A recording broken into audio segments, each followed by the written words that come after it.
Hello friend, welcome to my YouTube channel explain notes. आज का ये वीडियो है, ये है महात्मा गांधी और सत्याग्रह। सत्याग्रह के बारे में महात्मा गांधी के विचार। गांधी जी की सत्य और अहिंसा, साध्य और साधना की श्रेष्ठता तथा व्यक्ति की नैतिक पवित्रता में दृढ़ आस्था थी और अपने इन विश्वासों के आधार पर उन्होंने बुराइयों के प्रतिरोध के एक नवीन मार्ग का आविष्कार किया, जिसे सत्याग्रह का नाम दिया गया। सत्याग्रह की पद्धति गांधी जी की राजनीति को विशेष और अपूर्व देन है। स्वयं गांधी जी के शब्दों में अपने विरोधियों को दुखी बनाने के बजाय स्वयं अपने पर दुख डालकर स्वयं की विजय प्राप्त करना ही सत्याग्रह है। सत्याग्रह शक्तिशाली और वीर मनुष्य का शस्त्र है। तो सत्याग्रह के बारे में महात्मा गांधी ने कहा था कि सत्याग्रह क्या है कि अपने विरोधियों को दुखी बनाने के बजाय स्वयं अपने पर दुख डालकर अपने को दुख में डालकर सत्य की विजय प्राप्त करना ही सत्याग्रह है। सत्याग्रह क्या है? शक्तिशाली और वीर मनुष्य का शस्त्र है। इसमें कुछ वह निष्क्रिय प्रतिरोध और सत्याग्रह में अंतर। सत्याग्रह को निष्क्रिय प्रतिरोध का ही पर्यायवाची समझ लिया जाता है, किंतु वस्तुतः ऐसा नहीं है। यद्यपि ये दोनों आक्रमण का सामना करने, संघर्षों को दूर करने तथा सामाजिक और राजनीतिक परिवर्तन लाने की पद्धतियां हैं, लेकिन फिर भी इसमें मूलभूत अंतर है। इसमें निष्क्रिय प्रतिरोध और सत्याग्रह में कुछ अंतर है। इसको वैसे सामान्यतः एक जैसे समझ लिया जाता है, मगर ऐसा नहीं है। इसमें अ, यद्यपि ये दोनों क्या है कि दोनों का आक्रमण का सामना करना, संघर्षों को दूर करने तथा सामाजिक राजनीतिक परिवर्तन लाने की पद्धतियां हैं, लेकिन फिर भी इनमें कुछ मूलभूत अंतर हैं। फर्स्ट अंतर है, सत्याग्रह के अंतर्गत अहिंसा के सिद्धांत को नीति के रूप में नहीं वरन आदर्श के रूप में अपनाया जाता है।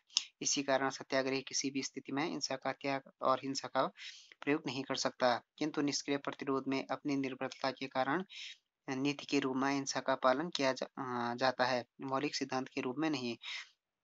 सत्याग्रह में क्या होता है कि के अंतर्गत अहिंसा को नीति के रूप में नहीं वरन आदर्श के रूप में अपनाया जाता है। इसी कारण सत्याग्रही किसी प्रकार के अहिंसा का त्याग और हिंसा का प्रयोग नहीं कर सकता, किंतु निष्क्रिय प्रतिरोध में अपनी दुर्बलता के कारण के नीति के रूप में हिंसा का पालन किया जाता है, मौलिक सिद्धांत के रूप में नहीं। निष्क्रिय प्रतिरोध के रूप में शत्रु को परेशान करने की भावना पर बल दिया जाता है, किंतु सत्याग्रह में सत्याग्रही स्वयं ही अधिकतम कष्ट झेलता है। सत्याग्रह में शत्रु के प्रति दुर्भावना के लिए कोई स्थान नहीं होता है। उसके बाद हो गया निष्क्रिय प्रतिरोध में रचनात्मक कार्यों के लिए कोई स्थान नहीं है और उसका कोई अपना विशिष्ट जीवन दर्शन भी नहीं है, किंतु सत्याग्रह का अपना जीवन दर्शन है। उसमें रचनात्मक कार्यक्रम को महत्वपूर्ण स्थान प्राप्त है। गांधी जी ने अपने सत्याग्रह आंदोलन में खादी, ग्रामोद्योग, अस्पृश्यता निवारण, प्रौढ़ शिक्षा, साक्षरता प्रसार, मद्यपान निषेध आदि रचनात्मक कार्यों को अपनाया जाता है। निष्क्रिय प्रतिरोध में क्या होता है? शत्रु को परेशान करने की भावना को बल दिया जाता है, किंतु सत्याग्रही क्या करता है? स्वयं को अधिक कष्ट झेलता है। सत्याग्रह शत्रु के प्रति दुर्भावना के लिए कोई स्थान नहीं है, जबकि निष्क्रिय प्रतिरोध में जो रचनात्मक कार्य है उसमें कोई स्थान नहीं है और उसका कोई अपना विशिष्ट जीवन दर्शन भी नहीं है, किंतु सत्याग्रह में जीवन दर्शन है और उसमें रचनात्मक कार्यक्रम को महत्वपूर्ण स्थान दिया जाता है, जिसमें गांधी जी ने क्या किया? अनेक अपने सत्याग्रह आंदोलन में अनेक रचनात्मक कार्य किए, जैसे खादी, ग्रामोद्योग, अस्पृश्यता निवारण, प्रौढ़ शिक्षा, साक्षरता प्रसार आदि इन जो रचनात्मक कार्यक्रम को अपनाए हैं। उसके बाद हो गया सत्याग्रही के गुण। गांधी जी के अनुसार प्रत्येक व्यक्ति सत्याग्रह के सिद्धांत का आचरण नहीं कर सकता है। सत्याग्रही के कुछ विशेष गुण होने चाहिए। उनके अनुसार सत्याग्रही के लिए आवश्यक है कि वह सत्य पर चलने वाला हो और अनुशासन में रहने का अभ्यस्त हो तथा मनसा, वाचा और कर्मणा अहिंसा में विश्वास रखने वाला हो। सत्याग्रह कभी अपने उद्देश्य की प्राप्ति के लिए छल, कपट, झूठ, हिंसा इत्यादि का आश्रय नहीं लेता है। वह जो कुछ करता है खुले रूप में करता है और अपनी कमजोरी व भूलों को छिपाने के बजाय उन्हें खुले रूप में स्वीकार करने के लिए तत्पर रहता है। गांधी जी ने सत्याग्रह के लिए निम्न व्रतों का पालन आवश्यक बताया: अहिंसा, सत्य, अस्तेय, ब्रह्मचर्य, अपरिग्रह, शारीरिक श्रम, अस्वाद और निर्भयता। गांधी जी ने सत्याग्रही के कुछ गुण बताए। उन्होंने कहा कि प्रति व्यक्ति सत्याग्रही नहीं हो सकता, उसमें कुछ गुण होने चाहिए। उनके अनुसार ये था कि सत्याग्रह के लिए आवश्यक है कि वह सत्य पर चलने वाला हो, अनुशासन में रहने का अभ्यस्त हो, मनसा वाचा और कर्मणा अहिंसा में विश्वास रखने वाला हो। सत्याग्रही कभी भी अपने उद्देश्य की प्राप्ति के लिए छल कपट झूठ हिंसा इत्यादि का जो आश्रय नहीं लेता हो। वह जो कुछ करता है खुले रूप में करता हो, अपने कमजोरियों व भूलों को छिपाने के बजाय उन्हें खुले रूप में स्वीकार करने के लिए तत्पर हो। गांधी जी ने सत्याग्रह के लिए निम्न व्रतों का पालन आवश्यक बताया, जैसे अहिंसा, सत्यास्तेय, ब्रह्मचर्य, अपरिग्रह, शारीरिक श्रम, अस्वाद, निर्भयता। गांधी ये सत्याग्रह के विभिन्न लोग। असहयोग आंदोलन। गांधी जी का विचार था कि किसी भी शासन द्वारा जनता के सहयोग से शोषण और अत्याचार किया जा सकता है। ऐसी स्थिति में यदि जनता जनता शासन के साथ सहयोग करने से इनकार करते तो शासन के द्वारा कार्य नहीं किया जा सकता। सन 1919 और 20 में भारत में ब्रिटिश शासन का विरोध करने के लिए असहयोग आंदोलन के मार्गों को अपनाया गया था गांधी जी के द्वारा। दूसरा हो गया सविनय अवज्ञा आंदोलन। सत्याग्रह का असहयोग से अधिक प्रभावपूर्ण रूप सविनय अवज्ञा है। गांधी जी ने इसे पूर्ण प्रभावदायक और सैनिक विद्रोह का रक्तहीन विकल्प कहते थे। सविनय अवज्ञा का तात्पर्य अहिंसक और विनयपूर्ण तरीके से कानून की अवज्ञा करना है। कानूनों की यह अवज्ञा हिंसक रूप ग्रहण न कर ले, इसलिए उनका विचार था कि सविनय अवज्ञा का प्रयोग जनसाधारण द्वारा नहीं वरन कुछ चुने हुए विशेष व्यक्तियों द्वारा किया जाना चाहिए, और किन कानूनों का उल्लंघन किया जाए यह बात सत्याग्रह द्वारा नहीं वरन नेता द्वारा ही निश्चित की जानी चाहिए। 1921 में नमक आंदोलन के रूप में महात्मा गांधी द्वारा इसी शस्त्र का प्रयोग किया गया था। सौगे सविनय अवज्ञा आंदोलन इसमें ये था कि ये सत्याग्रह से अधिक प्रभावपूर्ण है। सविनय अवज्ञा आंदोलन। सविनय अवज्ञा गांधी गांधी जी ने क्या किया था, इसे प्रभावपूर्ण और प्रभावदायक और सैनिक विद्रोह का रक्तहीन विकल्प कहते थे सविनय अवज्ञा को। सविनय अवज्ञा का तात्पर्य अहिंसक व विनयपूर्ण तरीके से कानून की क्या करना अवज्ञा करना है। कानून का की यह अवज्ञा हिंसक रूप ग्रहण न कर ले, इसलिए उनका विचार था कि सविनय अवज्ञा का प्रयोग जनसाधारण द्वारा नहीं वरन कुछ चुने हुए विशेष व्यक्ति द्वारा किया जाना चाहिए। किन कानूनों का उल्लंघन किया जाए यह बात सत्याग्रही द्वारा नहीं परंतु नेता द्वारा ही निश्चय किया जाना चाहिए। 1931 में 31 में नमक आंदोलन के रूप में गांधी जी द्वारा इसी शस्त्र का प्रयोग किया गया था। हिजरत। सत्याग्रह का एक अन्य रूप है हिजरत, जिसका अर्थ है कि अस्थायी निवास स्थान का स्वैच्छिक परित्याग। मतलब अपने जो अस्थायी निवास है उससे उसका स्वैच्छिक परित्याग करना ही हिजरत है। ऐसे व्यक्ति जो अपने आप को पीड़ित अनुभव करते हो, आत्मसम्मान रखते हुए उस स्थान तक नहीं रह सकते हो और अपनी रक्षा के लिए हिंसक शक्ति नहीं रखते हो, उनके द्वारा हिजरत का प्रयोग किया जा सकता है। देन हो गया अनशन। सत्याग्रह को गांधी जी उग्र अस्त्र मानते थे। सत्याग्रह को उनका विचार था कि इसे अपनाने में अत्यधिक सावधानी बरती जानी चाहिए।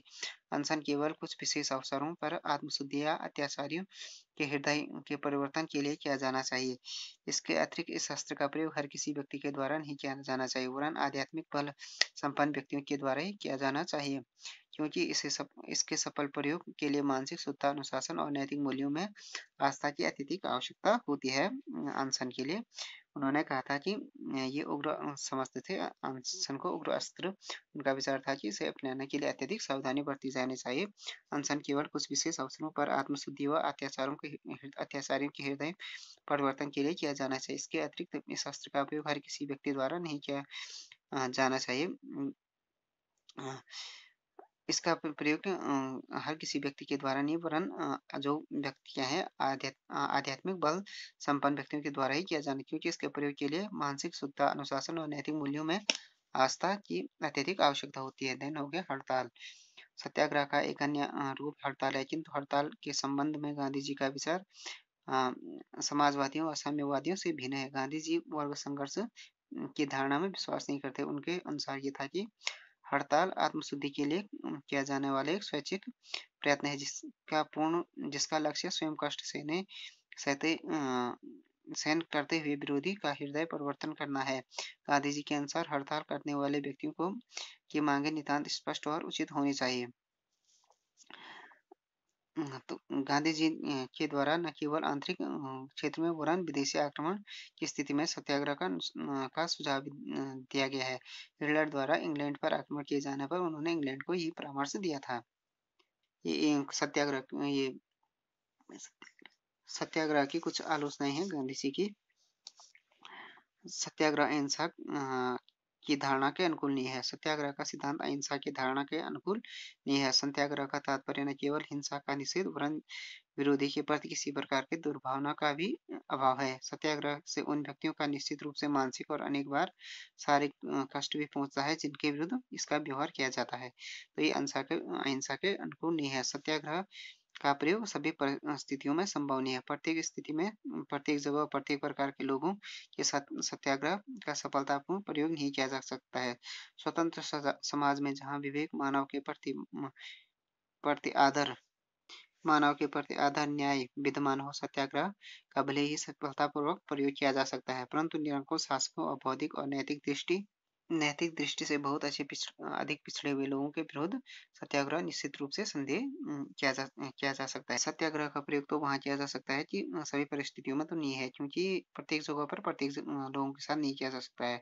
स्वतंत्र समाज में तो इसका प्रयोग किया जा सकता है जहाँ विवेक, मानव के प्रति आदर, न्याय विद्यमान हो, सत्याग्रह का प्रयोग वहाँ सफल हो, परंतु निरंकुश शासक भौतिक और नैतिक दृष्टि से जो पिछड़े लोग हैं बहुत अधिक, उन लोगों के विरुद्ध सत्याग्रह का निश्चित रूप से संदेह है। का प्रयोग करना बिल्कुल निश्चित रूप से संदेह है। अंतर्राष्ट्रीय क्षेत्र में सत्याग्रह का प्रयोग भी संभव नहीं है। गांधी जी द्वारा विदेशी आक्रमण की स्थिति में सत्याग्रह का सुझाव दिया था, किंतु सामान्य अनुभव के आधार पर यह कहा जा सकता है कि स्थिति में सत्याग्रह का सफल प्रयोग नहीं किया जा सकता है। कोई भी राष्ट्र अहिंसक साधनों पर निर्भर रहकर अपने नागरिकों की स्वतंत्रता और सुरक्षा खतरे में नहीं डाल सकता है। तो ये अंतर्राष्ट्रीय क्षेत्र में सत्याग्रह का प्रयोग संभव नहीं है।